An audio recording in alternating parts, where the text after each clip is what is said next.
Lekker, how's it, man? Good, thanks, PD. How Yeah, you doing? lekker to have you here with us. I mean, instead of outside on your cell phone. Yeah, P. Lekker. So just to remind the people out there, who are you? I'm Loyiso I'm a retired chemist because I used to mix all the wrong things together. Oh, yeah, a retired chemist. Okay, lekker. So we are trying this format to see how it works in terms of, the more sort of personal approach to it. As people can see, we're running here on antiquated equipment, so, we do the best we can. We're not Joe Rogan yet, but we hope to get, if we can get within 1% of Joe Rogan, then we'll be pretty happy. Yeah, we've accomplished. Yeah, we'll be flipping happy, but, so, I guess the basis of the show is, once again, just to get people in that are in recovery or, that are involved with addiction in some way or form. We're going to get a lot of people in here from intervention teams, hopefully from other recovery centers, social workers, and, I'm going to invite people from the government as well, from the Department of Social Development, and see if they want to come and let's just hear what they have to say. If they feel like coming to be grilled on camera. Yeah. But yeah, lekker. So last time we covered quite a lot. We covered your addiction. We covered your addiction, yes, and we covered a portion of your recovery process. And then we started talking about sort of solutions and what you see as the problems in the communities. And I want to carry on with that in terms of trying to sort of establish, what we can do, all of us. What can we do to change the status quo in South Africa? So I ended last time before the internet killed us and the load shedding. I ended with what would you do if you were voted in as president tomorrow?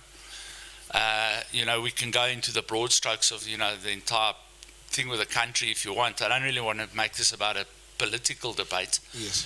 But in terms of the problem that you see that's creating the addiction problem amongst, everyone always says, it's amongst the youth, but the reality is it's not just the youth. Yes. It's across the board. So you're president, you've just been voted in.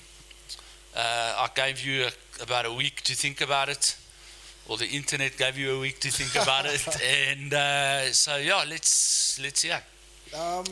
PD, I thought about it, and I was discussing this with the social worker Chris as well, to say, just to speak about it. But I did come to the conclusion that, first of all, I would put every government portfolio under administration. So I would totally remove, first of all, every minister, deputy, any person in the position that's over the age of 60, first of all, they must step aside.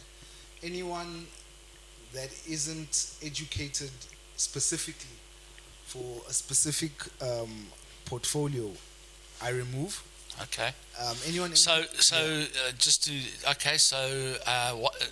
deal with those two first. So, why no one over 60? Why are you discriminating against us? It's a person over 60, PD. I don't think they understand the reality of what we need as a country now going forward. And I think that their methods are failing, because if their methods were working, they wouldn't be in government at 60 years old. And I believe someone that is at that age isn't working for the betterment of the country now. They're working for themselves. So what do you think creates that disconnect? Greed. I think you really do, eh? I really think it's greed, and it's just this evil nature of wanting to uplift themselves. It's just greed, pure greed. Wow, eh? Yeah. Fortunately, fortunately / unfortunately, I'm not 60 yet, but I feel like I'm in a fortunate position, and I'll tell you why. because I'm around young guys all day, every day, and I hear the new slang, and I get to understand the new culture, Yeah. and I get to understand, what makes young people tick. For those that talk Yeah. to me, people like yourself that I don't know, for some other reason the guys are sometimes too nervous to talk to me, but there's a couple of you guys around here that are open and talk, and so that gives me a bit of, I think, a foot in the door in terms of understanding the culture that we currently, the youth are operating within. And in terms of the greed, I saw a post this morning which really made me crazy, in terms of, as we know, this whole USA South Africa story. Yeah. And an opposition politician, pretty much, and not the normal ones. So not the ones we expect, like MK or the EFF, or different party. Having a lot to say about this whole race thing again. And that speaks into this age story. I think you young guys are honestly, and I hope, are getting to the point where you're getting fed up and tired of this racial dialogue narrative that's continually being pushed in every avenue of South Africa. Yeah, PD, you need to understand. We grew up in a diverse South Africa. We were just told of the injustices, Sure. but we never experienced them firsthand. Sure. We could say, or we could point out, or make examples of the injustices that are still causing some ripple effect today in terms of how the country is being run and how things used to be ran. But we cannot focus on those things if we're not going to work together, because at the end of the day, no one's leaving. We have to find a way of working and living with one another. So I think the problem is the older people, to try and secure their positions and safeguard themselves, they try and brainwash and push this propaganda out in order to cause so much instability, in order to control the very narrow-minded. I don't want to say that, but I do see them as narrow-minded people. So I'm going to ask you straight out, right? And I really don't, they say if you in these types of broadcasts, or you in court or whatever, you shouldn't ask a question that you don't know the answer to. But I'm going to ask this question because I want an honest response from you.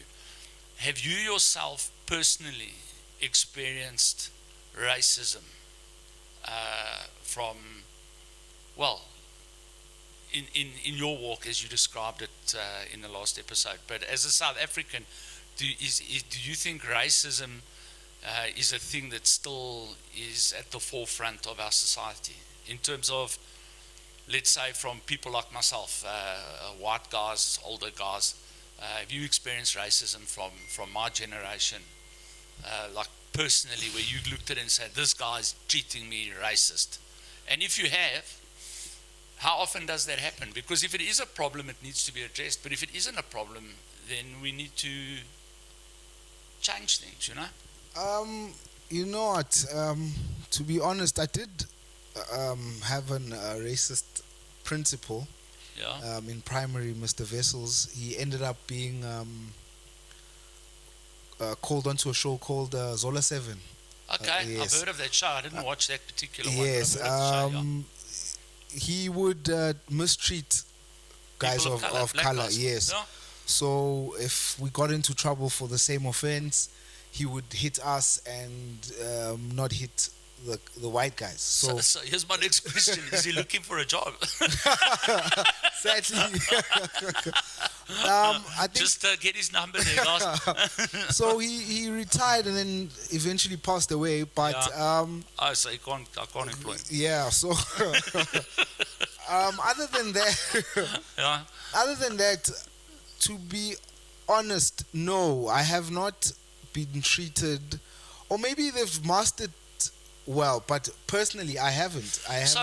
So like, do you think on our current trajectory, where we're 30 years into liberal freedom in South Africa, where, for all intents and purposes, black people have got the same opportunities, and in some cases, if you look at all the stuff that's also been brought up now in terms of BEE and affirmative action, and that have got more opportunities in some circumstances.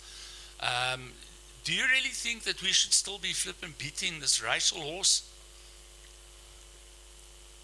Hey, that's one. I think. Okay, let me put it this Yes. way. It looks like you feel like you're on the spot here. What I want to ask you is this, all right? You're president now, right? Yes. Okay. How will you achieve a non-racist society?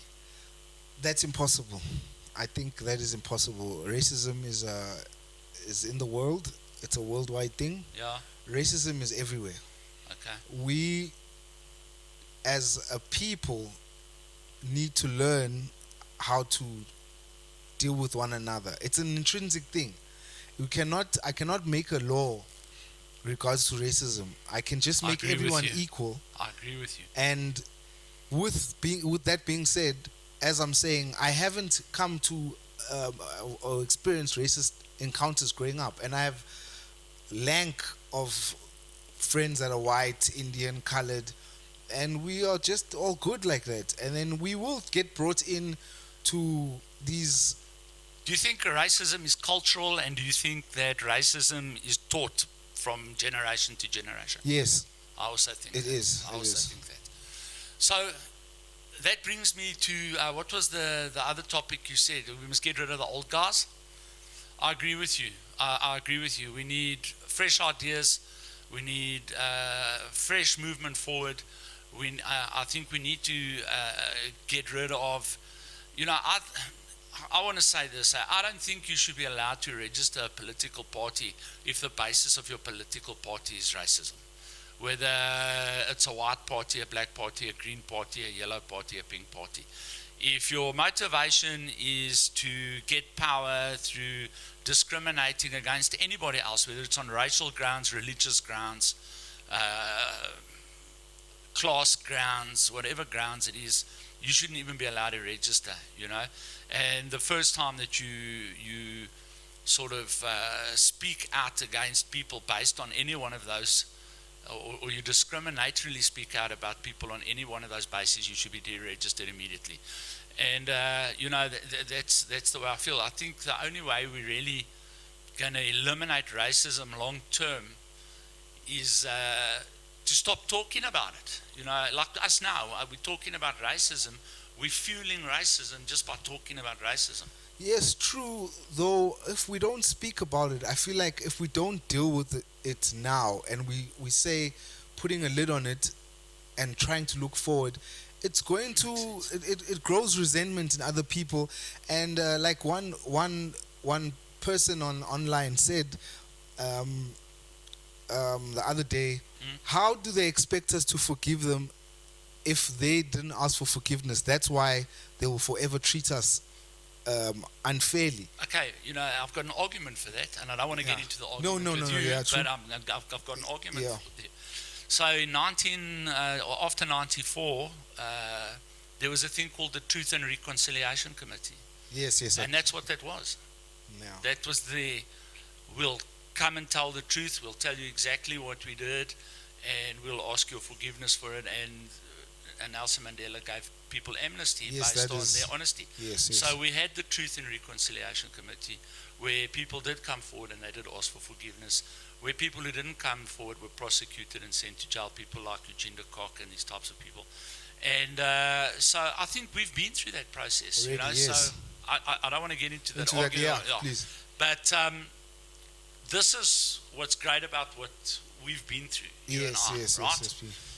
What's great about what you and I have been through in terms of being drug addicts, Yes. right, is that there's absolutely no racial boundaries At all.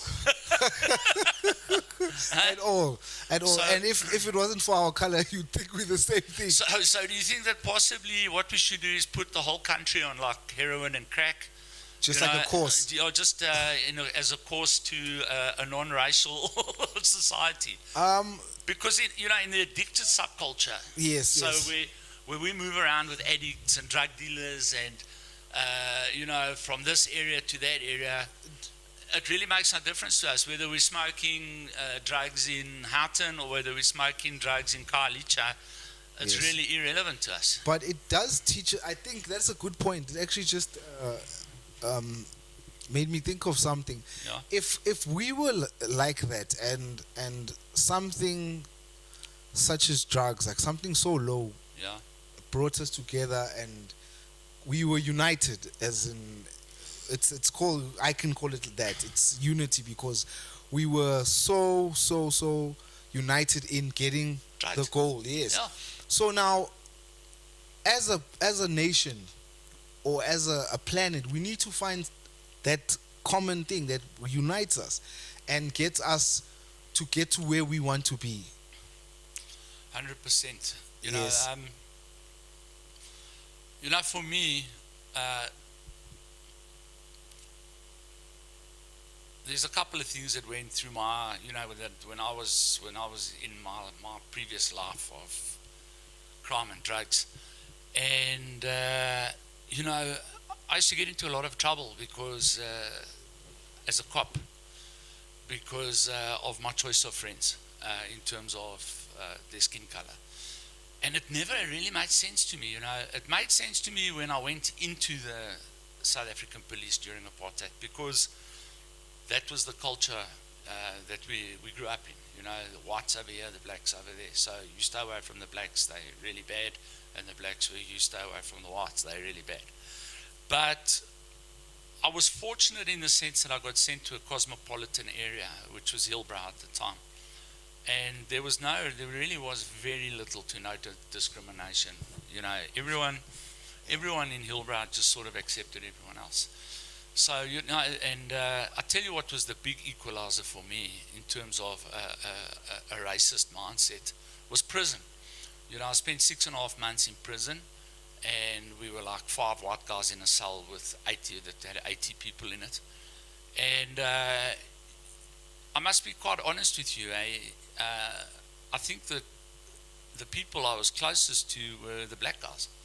And I also found in prison, when things really got tough, when there was food shortage, or, you didn't get your visit and you didn't get some pocket money or whatever, it always seemed to be the black guys that were the first to, take from what they almost nothing that most of those guys had, and they were the first. I'll never forget, there was a guy that was sitting next to, lived, I don't know what you call it, bunked, just to my right, he was a properly rural guy. He couldn't speak English, he only spoke Zulu. And so I had to, start getting a rudimentary understanding of Zulu. But the crazy thing is, he had the same name as me. His name was also David. And I mean, this guy didn't have shoes, and he didn't have proper clothes and all this type of thing, but he was a massive, massive guy. And so because he was a massive guy, he quickly attained an authority position. But for some other reason, he took a big liking to me, and him and I got on very well. And I'll never forget, we were in a position where we couldn't get access to any kind of sustenance other than the prison food for a period of about 3 to 4 weeks. So we were literally starving. And this guy had a scuffed in with like just pap in it, and not much. But he saw that we were struggling, and he went and he took that thing out and he put it in front of us, and he said, "Yeah, you guys eat." And that has stuck with me through my whole life, because people that had, and people that got lots of visits, and people that had money would share nothing. And so I started getting an understanding in prison. Prison really made me understand that, there's good in everyone, there's bad in everyone, and it doesn't really matter what their racial or religious background is. It's up to each individual is different in that sense. So you can't. I just feel like with our current situation that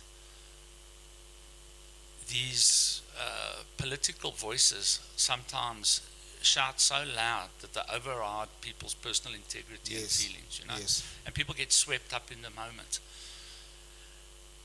And we've got a lot of, not a lot of, we've got a massive problem with hunger and joblessness and unemployment. And when people are promising you things, and you're starving and you don't have a proper home, then obviously you're going to buy into that in the hope that you're going to get something better. Yeah. Now my worry is this: is when the something better doesn't arrive, what's going to happen then? Hey, when the something better doesn't arrive, from speaking from the experience and seeing what's been going on, I think the past 30 years, right? Whenever we get this fake hope that they feed us, we just kept on holding on and holding on. But now, as a country, we're fed up. So Are we? yeah, we are. I don't know, Brew. Are we? From what I see, plenty of the youth is fed up. Are you fed up with being forced to hate people you've never met? I'm fed up. Yeah, I'm fed up as well. I'm fed up with it. I'm telling you that right now. Yeah. That's the thing I'm fed up with the most, is this hatred that's been pushed. Hey, it's that divide and conquer. The divide and conquer rules. 100%. We need to educate people more. We need to speak more. We need more platforms where we can reach out to people, because that is the only way we're going to be able to remove this thing they're blinding the youth with, and The blinding mindsets, yeah. and blinding and confusing us. I think the people that that knows a little bit about something are the ones that can actually assess certain things that are being said and Do you think the Bible will play a role in it? The teachings of the Bible? Sure, because the Bible's teachings are all based on the principles are all based on love, humility, 100%. and serving. So the Bible plays a big role. It's played a role in your recovery. It's playing a role in my recovery. But in terms of bringing the nation together, Yes, you definitely. think the church, you think the Bible? Exactly. That was where a lot of things went wrong, when they removed religious teachings from school. And I'm not talking about these little new ones that just popped up everywhere. Yeah. The real word, that was working. So let's say you were in a government school, right? And I'm Christian, and let's, for argument's sake, you're Muslim, right? Yes. So then you have religious instruction. So, would you then say that during that period of religious instruction, the Muslim person can go to their religious instruction, and then we can go to our Christian instruction? How would you, or would you have a Hindu teacher, a Muslim teacher? How would that work? Or would you have different schools for different religions? No. Or does the governing body of the particular school decide which religion that school? I think that would be the first thing, because we are serving most of all the children first, and then but under our guidance, but then we need to take advice from the parents. But I would say that each and every religion will be respected and have their space, and then in order to make it to introduce it and make it normal, we would share the good points of our religion that bring us together. Okay. In a class, or today it's them speaking about the good, and so we can have more of an understanding, And instead a dialogue, instead of taking this hate approach that we're taking, that good idea, Muslims are just terrorists, and this and this, and Christians, they just the Crusades. exactly, And, yes. No, lekker. Then the next point you made, I've now finally remembered what you said, is that you said that the people that are in the ministerial positions need to be qualified. Yes. In terms of the portfolio that they hold. Yes. Okay?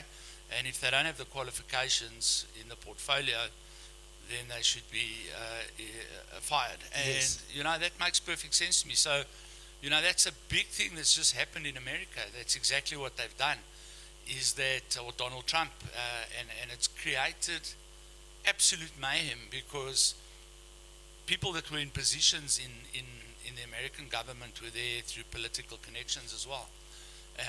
Now you've got a guy that's in charge of the Department of Defense who's a former Navy SEAL.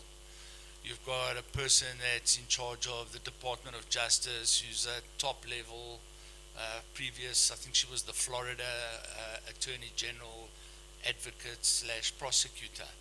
You've got that Tulsi Gabbard, who's well, at the time of her being appointed, was still a colonel in the American military, who's now in charge of the intelligence. You've got that guy, Dan Bongino, who is a former Secret Service agent who's been put in charge now of the Secret Service. Yes. And you can't believe, because I follow the American politics quite closely because it's really touching us at the moment. And you cannot believe the fight that the opposition has put up to not put those people in place. They would rather have political appointees that don't understand the job. So, in terms of what we do, right? Yes. Who do you think should be in charge of the Department of Social Development? I think I'm sitting with a candidate, a potential candidate right No, now. I don't want to be in politics, but No, not in the sense. I want to tell you something. I want to tell you something interesting. So, I don't know if you know, in South Africa, there's a thing called the Central Drug Authority. Are you aware of this organization? No, I'm not. So this is the organization that sat together and did the minimum norms and standards for treatment facilities and changed the entire law.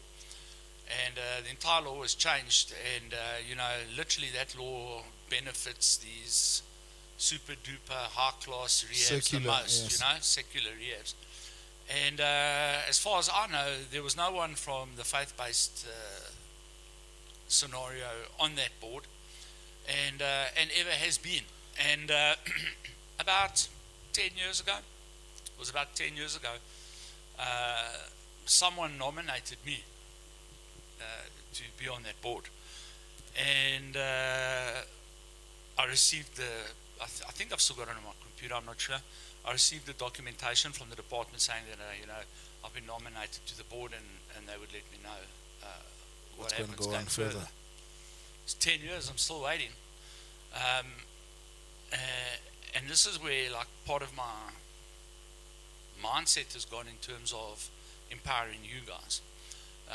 And when I say you guys, I don't mean you guys as black guys. I mean empowering as addicts. Recovering addicts. Yes. Because I don't think until we get recovered, and I use the word recovered, in other words, people with 5-10 years sober time behind them that have been in the industry of recovery for that same period of time, until instead of having these people that have sat in university studying books about addiction and are making decisions about my life having zero experience. I said to a guy that was on the Central Drug Authority board, I said to him one day, have you ever smoked crack? And he said to me, no, he's never smoked crack. I said, but then, what gives you then the knowledge or authority to tell me how to stop smoking crack? Because until you yourself have smoked crack and learned how to stop smoking crack, you really don't know what it is. You don't know what the emotions are. You don't know what it feels like inside your head. You don't know what it's like to go hours or days or weeks without being able to get your hands on drugs. You don't know what it's like to live in poverty because of drugs. You don't know what it's like to go to jail because of drugs. You really know nothing except the psychological effects of drugs that you've learned in a book somewhere, and you've got 44 master's degrees and 97 PhDs on the subject. But until you actually, it's very similar to being a soldier. You can teach a soldier how to use the gun. You can teach him to leopard crawl. You can teach him all these things that they teach them in training. But until that guy's got combat experience, he's not going to know what war really is. Yes. So, and no response. And until we start getting people like, yes, I'm going to nominate myself. People like myself, I'm not the only one. There's a lot of guys that are currently running treatment facilities that are former addicts, that have a Christian perspective. And until we also get a voice on that platform, I don't think that platform is really fair, to be honest with you. What do you think? It's not fair, PD. Because they're helping to formulate policy. Eh? You're aware of that? Yes. They're helping to formulate policy. I think what they're pushing isn't really to help. To help. No, they're pushing profit. to help themselves. Yes, they're pushing profit with unfortunately with our problems and our desperate need to get clean and fix our lives, because I think they don't care the ripple effect of my destruction and what I've left behind, and they don't care about the person that cannot afford um, to go to circular treatment in a 5-star facility. They don't care about the average South African that really does want a chance and has found themselves in the pickle of drug addiction. They just care about profit and greed. Like, yeah. You know that we've got like a whole bunch of buildings standing empty in the middle of Johannesburg Yes. that are still serviceable. Yes. So one of those buildings you're aware is the Carlton Hotel, Yes. Yes. Yes. Yes. All Yes. which is still in Uh, pretty good condition Good condition and for So- sale. and for sale. Yeah. So is it for sale now? It still is. So I wrote a letter also, must be also about 10 years ago. And I've repeatedly said this, wherever I get a little voice. Because my voice, I don't know, we just don't have a voice, man. No one listens to us because, apparently we just scum and, all the rest of it. And of course, because I'm a Christian, Oof. that's a double whammy. And then I happen to be white. And from the Oof. previous, my mate, it's 0 hour zone for me. But, I don't understand why they just can't listen to the voices of reason regarding, just put your prejudices aside and start listening to people that really have got skin in the game. And I said this, I said, why doesn't Transnet give, you hear the word give? Yeah. Oh, that's a bad word, It's eh? a very bad word. Give us, all right, the Carlton Hotel, give us the money to turn it into a multi-story drug rehabilitation facility, because all the facilities are there. There's sports facilities there, there's swimming pools there, there's conference rooms, there's bathrooms. Everything you need is there to start a rehab, right? And then start rounding up addicts that can't afford rehab. They sign into a minimum of a 1-year program on the government's expense. The government funds it, or corporates can help fund it. People like we spoke about in the last program, the breweries, Yes. alcohol producers, all these guys, they can all put in, and the government can put some in, and together we put this rehab, and we clean up Johannesburg. How's that for a plan? That's a great plan, PD, and you've mentioned this countless times when we've spoken. Yeah. And Would you work there? yes, I would. Would you work there? I would. Do you know other people that would be willing to work there?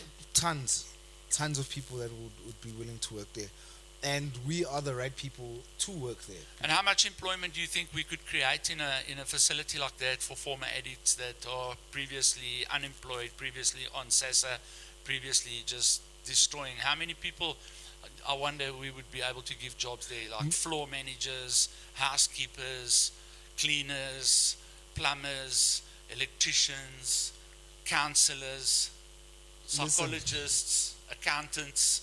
Millions, because drug addiction doesn't discriminate. That's what we said, right? And all these things you're talking about that people are qualified to do, I know former addicts Yeah. that do these things. Yeah. So And of course, the guy that's on the street, he's got no hope. He's Yes. literally hoping that the next shot of Naupa is going to kill him. We could, run that guy through a program, empower him in terms of his education, teach him how to counsel, this, that, and he's literally, He's on his he's feet. got a job for life. yes, we Yeah. we would need that, PD. That is very, very, very. We don't have that, and I think this is the beginning of change. We Yeah. need to now. I don't think there's people out there that are doing this, and I'm passionate as much as you are, and taking like a real stance into say, okay, let me try and be heard. I want to ask you this, I just want to, I'm backtracking you now. Yeah, no problem. In terms of running the Department of Social Development, the Department of Social Development and the Department of Health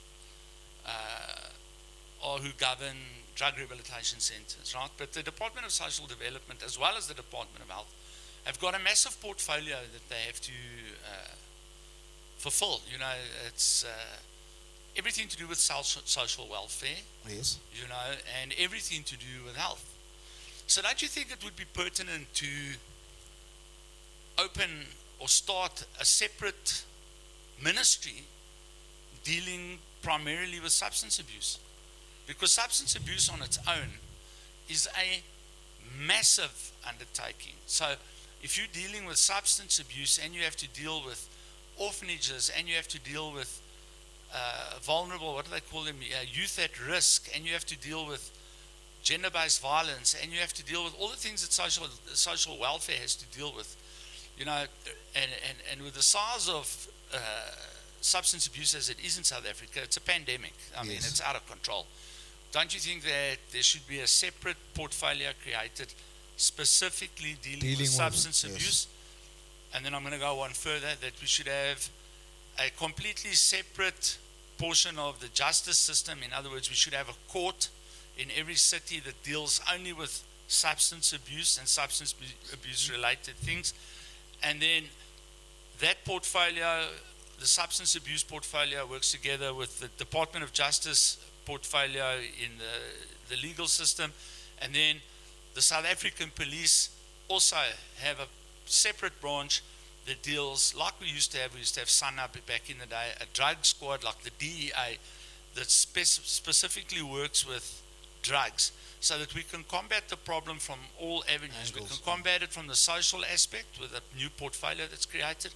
We can battle it from the Justice Department, so that the Justice Department have got their own court with drugs, so they can decide, right, this guy's an addict, he must go for treatment. This guy's an addict, he's been for treatment, he doesn't want to listen, he must be prosecuted.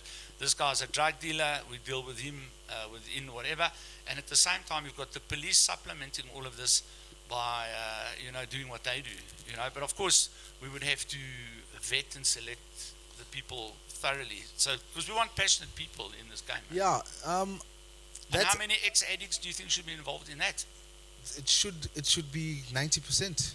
And how do we keep them clean? How do we stop them relapsing? We keep them clean by getting them in the game.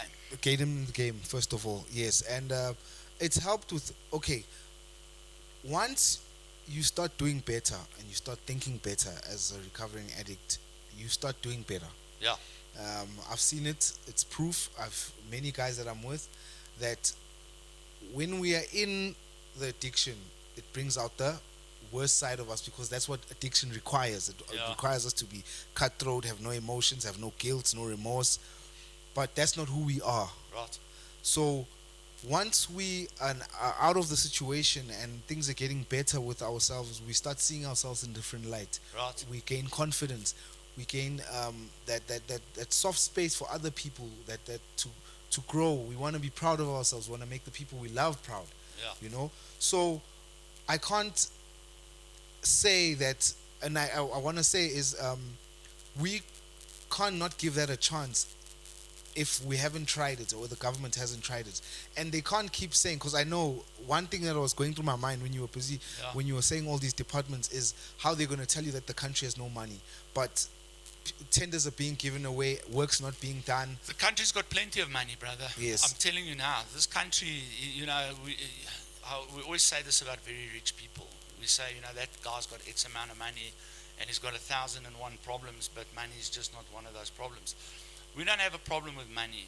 I'll tell you what we have a problem with. We have a problem with management. Yes, definitely. And we have a problem amongst our South African brothers and sisters who've developed a culture of sitting around.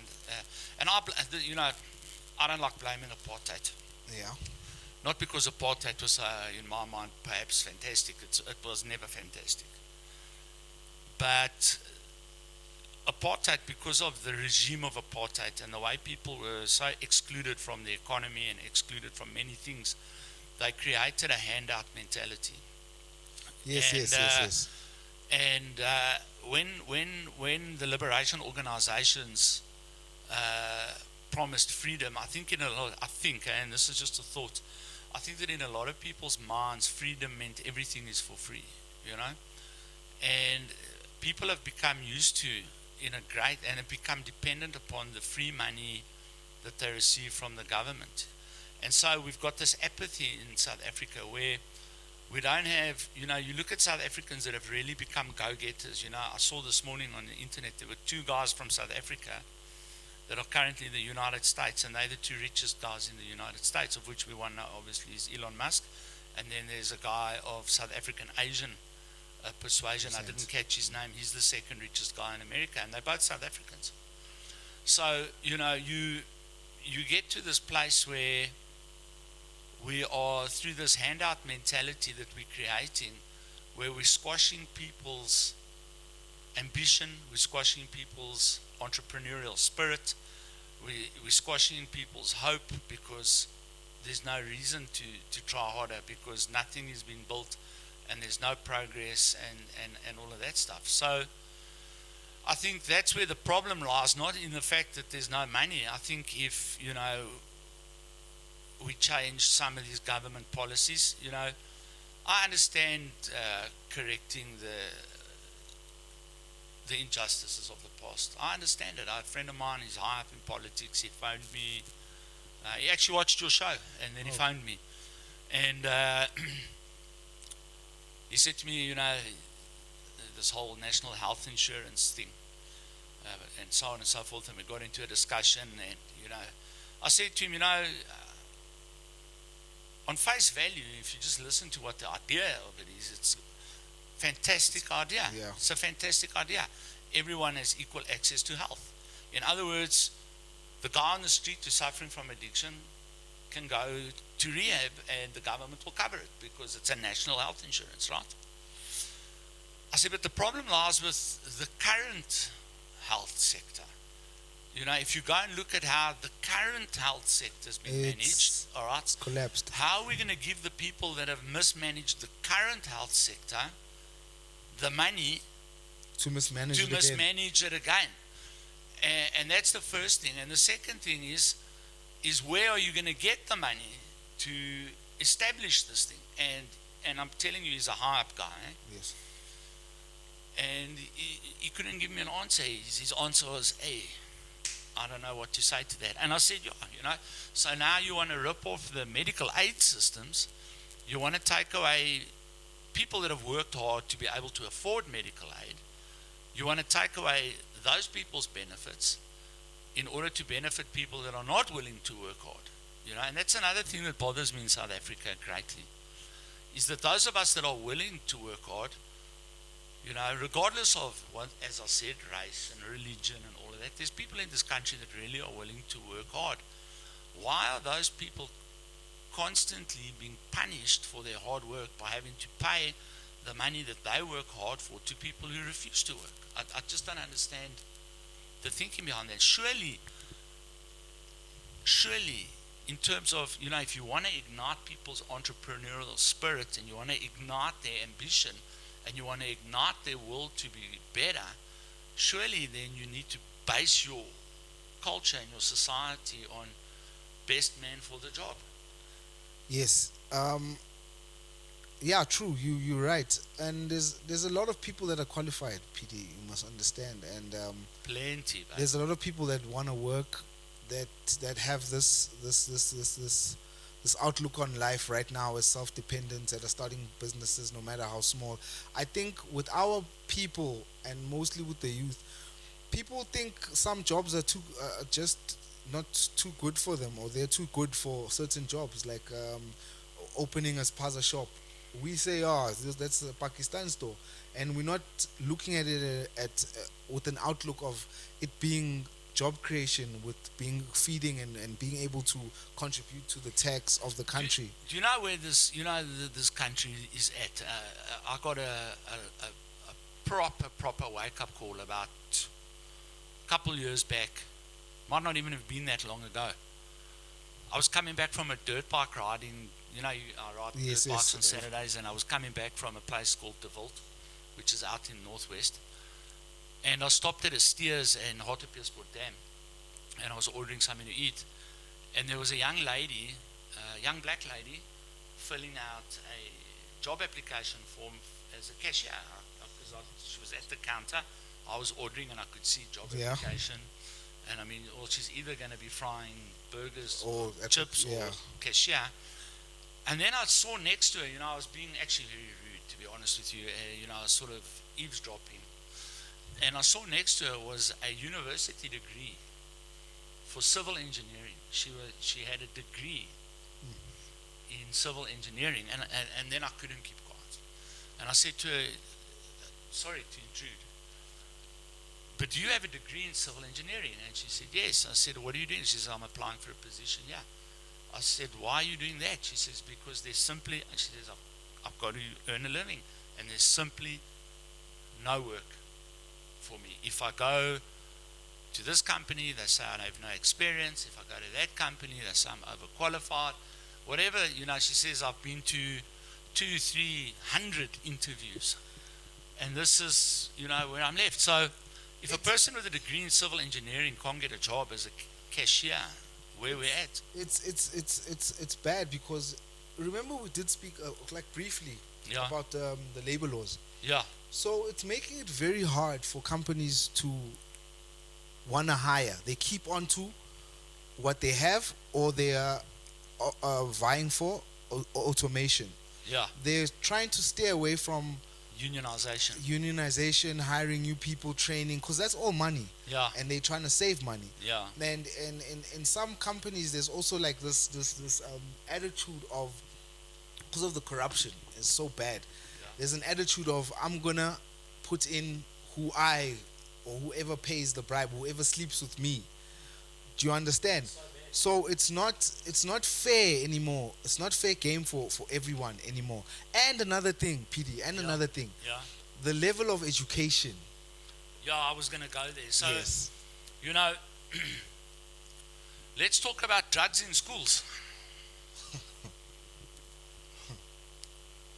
Apparently, there's no drugs in the schools. That's where we all started. That's where 100% of the people that I know, and I know a lot of people, a lot of bad people, a lot of good people that have used both sides of the spectrum, that started drugs or started experimenting at a young age. That's where it begins. At school. At school, yes. So, why do you think people are taking drugs at school? PD, I People think... didn't take drugs when I was at school. Do you know why people didn't take drugs when I was at school? No. I'll give you what I think is the good answer. First thing is, and I know people are going to go jump over backwards when I say this. We had a thing called corporal punishment. Yeah. You'd get taken to the principal's office, and if you did something wrong, not drugs, if you did something wrong, Yeah. didn't do your homework, 3 of the best. Got into a fight, 6 of the best. Got into repeated fights, 6 of the best. Come back tomorrow, another 6 of the best. Got into 3 fights, expelled from school. End of the story. And then, if you were caught with drugs, you were arrested, and you were taken to court, and then you would probably get 6 of the best from the police, which no one wanted, and you'd be expelled from school. If you got caught with drugs again, you'd be sent to, and you were underage, you'd be sent to a reform school, which was like a juvenile prison. But you know that Fabian Florence Ribeiro Center? Yes. That used to be a reform school. And then it became a state rehab. But the state rehabs back then were very different to now. So Fabian Florence Ribeiro used to be a work farm. So I'm sure if you walked around there, you would have seen the old dairy sheds all of that. So they used to have cattle there, they used to have farmlands and that, and all the outside work details were run by prison wardens, because as you said, it's on the property of Sonderwater prison. So if you went to rehab, you better understand, you're going to work. And they would also, the police back in the day, I remember, because we used to have a thing called raiding. It was called the raiding unit at Hillbrow Police Station. And they would drive around, and if people, all the hobos and the vagrants, and not a race thing, bro, any color or creed, if you were a hobo or whatever, you'd get picked up by raiding, you'd get put through the books, and you'd get taken to one of these work farms around the country, and you'd have to stay there for 3 months and dry out and work in the sun, Yeah. and then they release you, and then you'd see when we pick guys up, it's almost to the day, 3 months later, you find He's the guy back. but then you catch him again, Again. until he learns that, he needs to. So, and then we had reform schools like that as well for wayward youth, where they were sent to these reform schools and they were literally forced to do their education, and in their spare time they would have to work on projects at the schools, and that we had industrial schools where as a reform school, but industries where they were taught plumbing and electrical and steel work and that, but they would have to produce there. And then the new government came in and they said, no, that's human rights abuse and it's all of this type of thing, which I don't 100% agree with. I think the discipline is the problem in the schools. The discipline, definitely, PD. I think the discipline is definitely a big issue, um, and I think the quality of the syllabus as well, of the things that children do and what they're exposed to. What do you think of the new grade 13? Nonsense. That is. What are they going to teach in grade 13? They can. If I was still in school, I would have dropped out. Yeah? That would be enough reason for me to do my matric. But you 13 or wouldn't be not. matric, it'll be. Yeah, Matric's I'll, no, st- grade I'll still drop out. I'd give them a toffee and drop out. Have you done any research into what this grade 13 is going to be? Because I haven't, so I can't No, comment. no, I didn't want to even do research onto it because first of all, we need to look at the level of education. Whether even if there was a grade 13, right? But where does this grade 13 qualify me to work in a, let's say, a foreign company? A country, Yeah, yeah. or in a company that is well esteemed. What am I going to be able to do with that grade, with those 13 years? What are they teaching Did me? you finish matric? No, I dropped out in matric.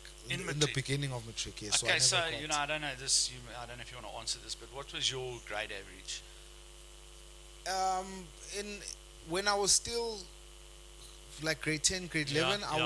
was pushing 60%. Okay, so you had. Yeah. You did some of the work and Yeah. you passed your exams. Yes, and I did. So for a guy in that stage, you like 60%. You actually did better than me. I just squeezed in a university exemption. But tell me, what do you think the opportunities are for people that pass with 33, 35%? Listen, P. I was having this discussion again with Chris. I'm Yeah. with Chris a lot. So Yeah. I said to him, the problem is they expect one method to work for across the board, where some kids are not meant. And I think you've also raised this in one of your devotions, that some children are good with their hands. Yeah. You need to, Some are sports people. yes, Some are harness academics. that at a young age. And I don't Yeah. think they are focused on that. I think they are focused on just academics. And even with that academics, you can't expect me or people to have a pass rate of 30 to put in the work to do 100% distinction. 100%. So, do you think dropping the standard of the education pass is beneficial to anybody? No, it's not. It's not beneficial. And then on that note, what do you think about this Ritalin Concerta munching tablets at school to do better because you ADHD or whatever the case may be? No, I think that was I can't say entirely because I'm not a doctor, but from the point of view, because the Pandora's box that it opens for a lot of people that I know that were using these pharmaceutical medicines, gradually upgraded to harder and better drugs because now they became dependent on Yeah. on drugs, and they made it an excuse. So I can't function because of this. I can't. They are not operating at 100% their own capacity, and they get used to that. And then once they're dependent on the drug, and at the same time the drug is doing harm to them, so it's just a very very bad snowball effect. Like a vicious circle. Yes, it's a vicious cycle. So I think they needed to work with the psychologists, with the parents, and to find a way to harness that person's or that child's potential with that condition, so that it's more manageable and the person learns, because with practice Without drugs. yes, without the drugs, it gradually you Okay. get and you function. But now when I'm giving a child in grade 7 pills, what are they using by the time they get to matric? 100%. So, Loyiso, unfortunately, brother, we've run out of time. So, what I'm going to say to you is this, Brew. Thank you very much No, for thank you, sharing Penny. your insights with us. It's a pleasure. And for the viewers and that, what I want to tell you is that I'm going to encourage him to do some content and forward it to me, and then I'll be posting it on the channel. Thank you for your time, guys, and thank you, Lord, for the opportunity to share our message. Definitely. God bless everybody.